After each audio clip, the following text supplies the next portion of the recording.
The biggest barrier between you and all the things that you want in this world is you only.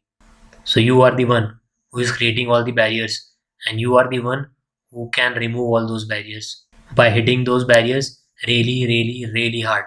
Okay, and then you can achieve anything. Okay, so with this we'll start with our polity. हम लोग polity कर रहे थे already, हमने कुछ videos कर लिए हैं और हम आगे कंटिन्यू करेंगे इसमें.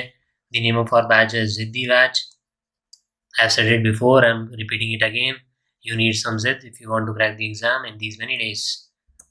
Okay, so हमने strategy पहले discuss की है. Name of the playlist is FCAT 2024 on the same channel Edu Astra, जिस पे आपको मिल जाएगा सब. साथ ही the name of the telegram channel is EDU AASTRA. ठीक है, EDU AASTRA टेलीग्राम पे, जिसमें आपको ये वाला भी मिल जाएगा पूरा कंटेंट PDF में.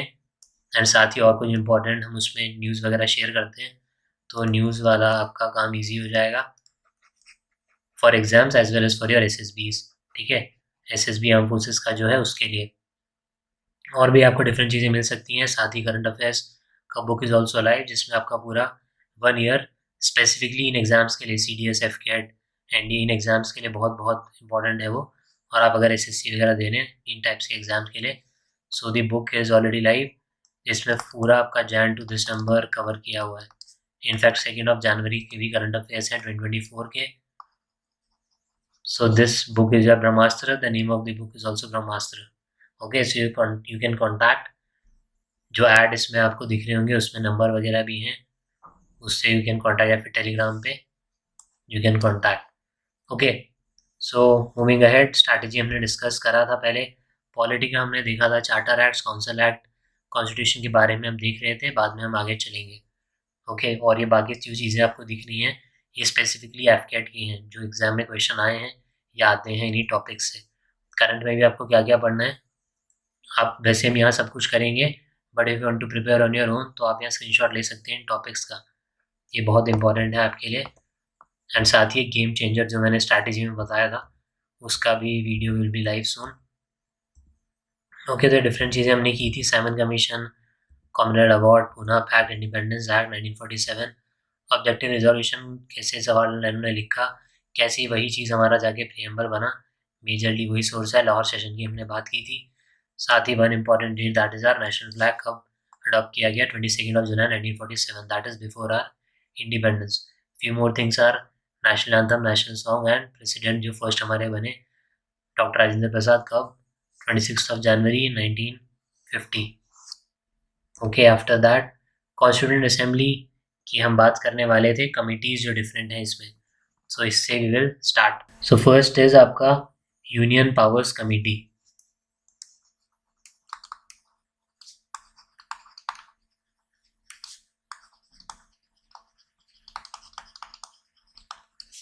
कौन हेड कर रहे थे? Jawaharlal Nehru. Then union constituent committee.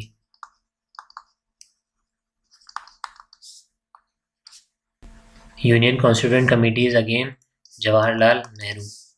Then Provincial Constituent Committee, Sardar Patel. Okay, so there were numerous committees. कुछ के मैं आपको नाम बता देता हूँ. बाकी ड्राफ्टिंग कमेटी हमें थोड़ा डिटेल में देखना है, जो भी उसके मेंबर्स थे, और ज़्यादा कुछ नहीं. तो वील टेक अभी आगे. ड्राफ्टिंग कमेटी कौन हेड कर रहे थे? सो BR अम्बेडकर. देखेंगे अभी हम पूरा ड्राफ्टिंग कमेटी के बारे में. Then one was advisory committee on fundamental rights, minority and tribal and excluded areas, Sardar Patel. ठीक है, advisory committee on fundamental rights, minorities and tribal and excluded areas. कौन? सरदार पटेल. इसकी कुछ सब कमिटीज थी 5. ठीक है, 5 सब कमिटीज थी. फर्स्ट इज फंडामेंटल राइट्स सब कमिटी, JB कृपलानी. मैं लिख क्यों नहीं रहा हूँ क्योंकि इंपॉर्टेंट है, पर इतना नहीं कि हम बहुत ज़्यादा इस पर ध्यान दें. तो यू कैन जस्ट, आपको याद रखना है. ठीक है बस. So minority sub committee HC Mukherjee. Then your north east frontier tribal areas and Assam excluded and partially excluded areas sub committee, Gopinath Bordoloi. then your Northwest Frontier Tribal Subcommittee. Okay, not that important. Then Rules of Procedure Committee. This is important.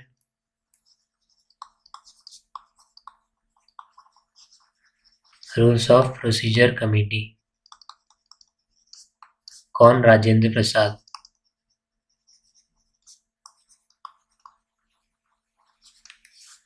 Then your State Committee, Committee for Negotiating with States, Jawaharlal Nehru.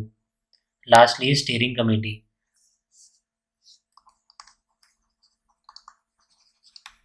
कौन? Rajendra Prasad. Okay, then few minor committees are also there. अपने लिए इतना important नहीं है, इतना याद रख रहे हो आप, that is enough, more than enough actually. Okay, अब जो हमारे लिए इंपॉर्टेंट है वो है ड्राफ्टिंग कमेटी.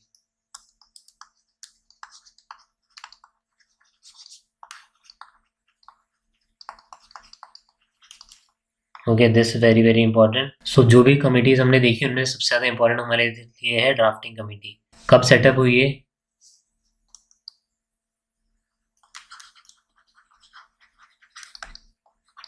अगस्त 29, 1947.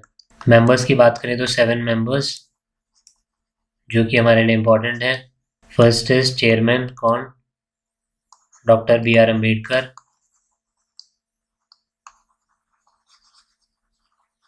Then N Gopalaswami Ayanagar.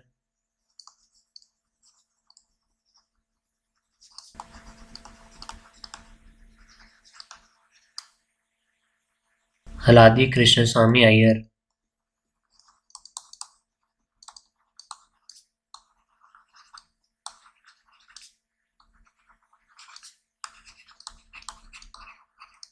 Then doctor K M Munshi. Then Syed Mohammad Sadulla.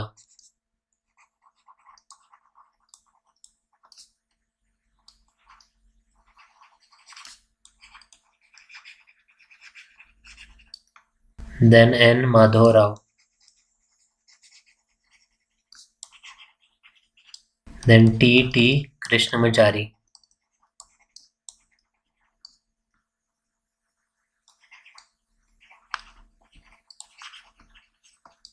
तो ये आया जब बी एल मितेल ने रिजाइन किया. एंड टी कृष्णमाचारी आया कब? जब डीपी खेतान ही डाइड, तो उसके बाद आए T Krishnamachari. So these members are very very important for us. Doctor B R Ambedkar, N Gopalaswami Ayyangar, Alladi Krishnaswami Iyer, doctor K M Munshi, Syed Mohammad Saadulla and Madhav Rao कब आए? जब बी एल मित्तल ने रिजाइन किया क्योंकि बीमार थे because of ill health. Then T Krishnamachari, ये कब आए? जब DP Khaitan died. Okay, so these are the members which are very very important for us. कब? अगस्त 29, 1947 में बनी. Chairman doctor B R Ambedkar. Now one important fact, preamble पहले इनेक्ट हुआ, पहले अडॉप्ट किया गया या बाकी चीज़ें? सो पहले पूरा कॉन्स्टिट्यूशन इनेक्ट हुआ, उसके बाद प्रीएम्बल. ठीक है, so this is very very important. ये क्वेश्चन पहले आया कई बार एग्जाम में.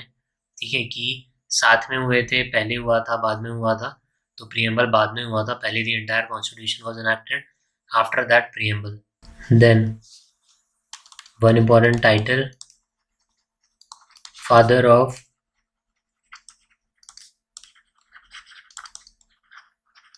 Constitution of India. कौन? जो अपनी ड्राफ्टिंग कमेटी के कौन थे? चेयरमैन थे डॉक्टर बी आर अम्बेडकर. और क्या टाइटल मिले? Chief architect of the constitution of India.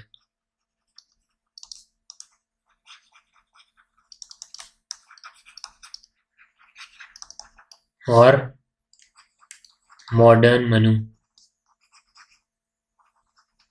Okay, सो हम बाकी भी देखेंगे जब हम हिस्ट्री इनकी बात करेंगे मॉडर्न की, तो डिफरेंट टाइटल्स किसको क्या क्या बोला गया, किसने कहा. ठीक है, ऐसी चीज़ें अभी भी हम थोड़ा सा देख लेते हैं यहाँ पे. So doctor B R Ambedkar, father of constitution of India, chief architect of the constitution of India and modern Manu. वैसे हम बात करते हैं कि 26 जनवरी 1950 को constitution came into effect, but कुछ आर्टिकल्स थे जो 26 नवंबर 1949 को ही came into effect. For example 5, 6, 7, 8, 9, 3 या 324 ऐसे कुछ आर्टिकल्स और हैं जो उसी दिन आ गए थे इफेक्ट में। तो एक बार मैं बता देता हूँ कौन कौन से आर्टिकल हैं, क्या वो थे वो हम आगे देखेंगे कितना इंपॉर्टेंट है, बट एक बार मैं एटलीस्ट नंबर बता देता हूँ जिससे कि अगर आता है ऐसा कि इनेक्ट हो गया था 26 नवंबर 1949 को ही तो आपको याद रहे। ओके, सो 26 नवंबर 1949 को ही कुछ आर्टिकल्स इनेक्ट हो गए थे। तो जो मैंने बताया 5, 6, 7, 8, 9, देन 60, 324, 366, 367, then 379, 380, 388, 391, then 392 and 393। ठीक है, अब सारे याद रखना ज़रूरी है? बिल्कुल ज़रूरी नहीं है, बिल्कुल भी ज़रूरी नहीं है, बट एटलीस्ट एक बार आपके दिमाग में होना चाहिए किस चीज़ से रिलेटेड है ये। सो 5 ये आपको पता होगा 5 to 11, ठीक है। सेकेंड जो अपना पार्ट है किसके बारे में बात करता है? Citizenship. After that is elections, provisional, then elections, then provisional parliament, temporary and transitional provisions और शॉर्ट टाइटल्स। ठीक है, बेसिकली ये हैं, ये आपको याद रखना है थोड़ा सा। Citizenship, elections, provisional parliament, then your temporary and transitional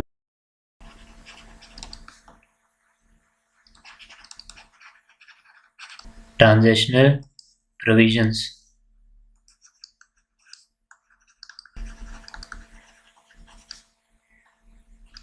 and lastly short titles। I am repeating it again, important इतना नहीं है बट आपको एटलीस्ट पता होना चाहिए, आ सकता है। नाउ कॉन्स्टिट्यूएंट असेंबली, कॉन्स्टिट्यूशन के बारे में कुछ क्रिटिसिज्म भी हुए, तो ऐसे कुछ फेमस चीज़ें जो किसी ने कही हैं, जो ऐसे क्रिटिक्स हैं वो हमारे लिए इम्पोर्टेंट हो जाते हैं। First is Nazeeruddin Ahmad. इनने क्या कहा इसे? ड्रिफ्टिंग कमेटी, ठीक है, कॉन्स्टिट्यूएंट असेंबली को। नज़ीरुद्दीन अहमद, देन लॉर्ड विस्काउंट साइमन, इनने बोला अ बॉडी ऑफ हिंदूज।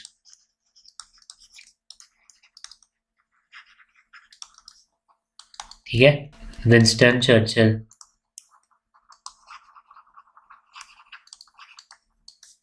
इनने बोला it represents one major community.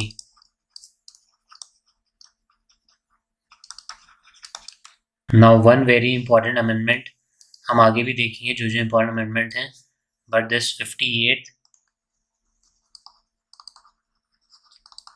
Constitutional amendment act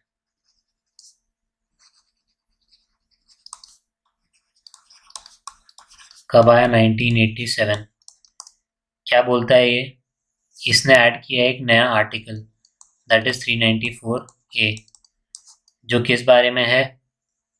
पूरे कॉन्स्टिट्यूशन का हिंदी वर्जन इस बारे में है 394A, और एक इसमें ऐड हुआ पार्ट 22, किस बारे में बात करता है? कॉन्स्टिट्यूशन का हिंदी कन्वर्जन के बारे में, कि पूरा जो कॉन्स्टिट्यूशन है उसे हिंदी में भी लिखा जाएगा, सारे आर्टिकल्स सब कुछ। आर्टिकल 394A, इसमें पार्ट 22 में, और कौन सा अमेंडमेंट था? 58th constitution amendment act of 1987। Now symbol of constituent assembly,